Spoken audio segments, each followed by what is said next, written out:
Rise and grind, folks. Guys, real quick before I start, I think we just got past 4,000 subs this morning. Guys, I definitely appreciate you guys for rocking with the campaign. I'll definitely put out more content, and like I said, guys, I'm having fun with this shit.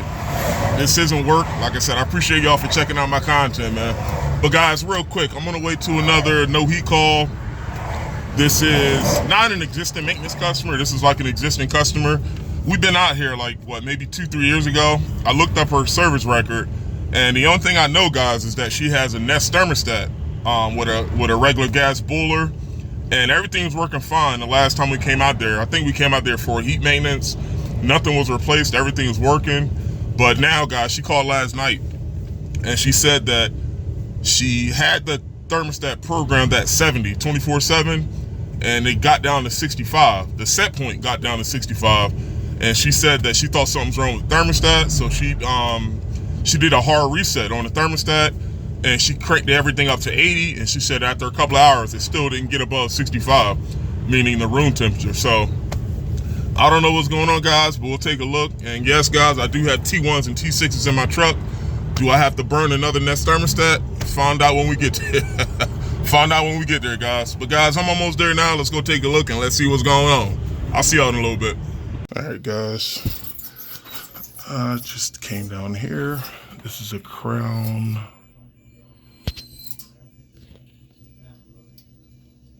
hot water boiler. Looks between 70 and 80,000 BTU. And guys, this customer said that she had the thermostat set to 70. And burners. Yeah, she said she had the thermostat set to 70 and the room temperature didn't get above 65. And just to show you guys,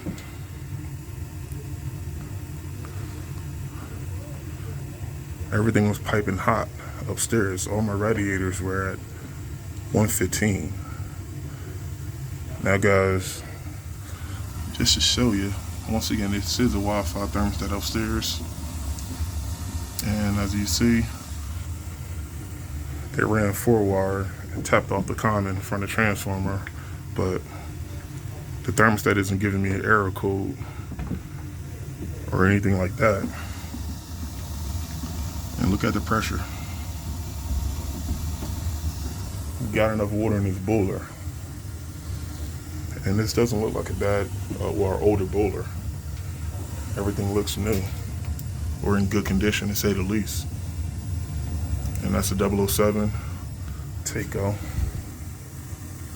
But yeah, guys, this customer said she called tech support, and tech support recommended her to reset that thermostat, and she's still having the same issues. But guys, I'm not going to make this a drawn out diagnosis.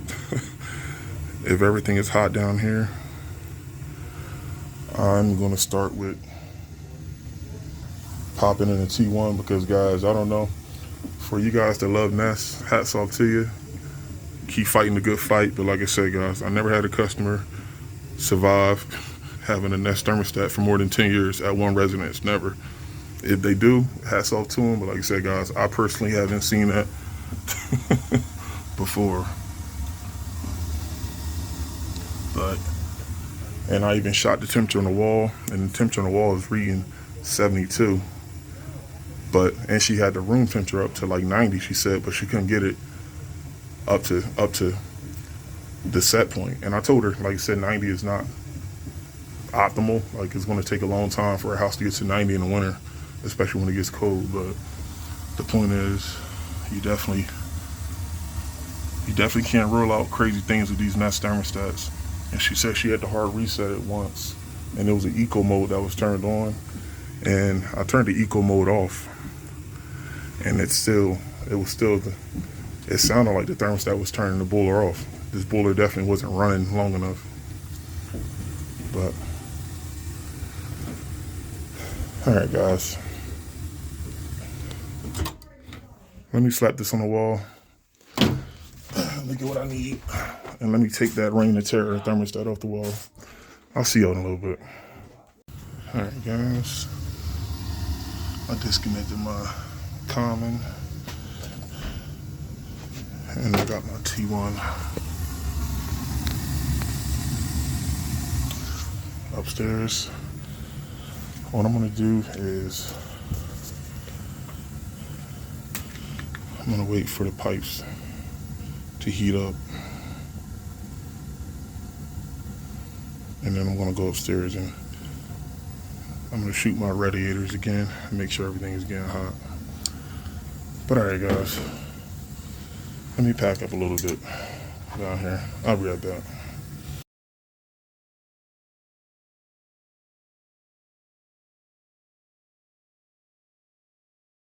Alright guys, that was a very minuscule service call.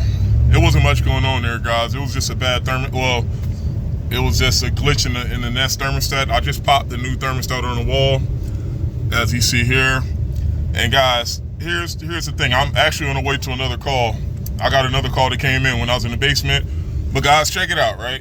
Here's some free game for you service guys out there. That call was technically an intermittent issue. Whenever you guys are out there doing no heat, no AC service calls, whatever, guys, never overlook the obvious. Okay, what that means is if you got something going on, guys, make sure you don't overlook the most obvious thing, guys.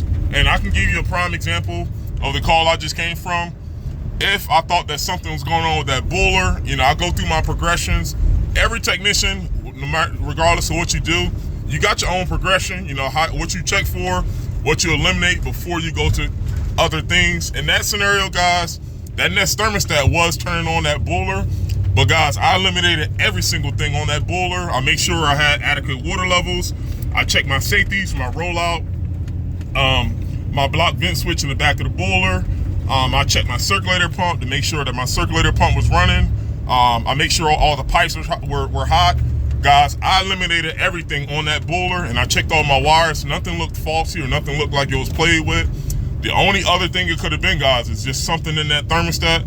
And I can't even tell you what it is, but something in that thermostat that's turning the boiler off. But like I said, guys, you know, the biggest thing you can do, guys, especially if you guys are out there troubleshooting boilers, heat pumps, furnaces, is don't overlook the obvious. You know, it could be a bunch of things, guys, but that's why you have to slow yourselves down when you start doing these service calls and go step by step. You know, what I did on this call, I may not see again for the next 6 months. So you can't have preconceived notions with these service calls.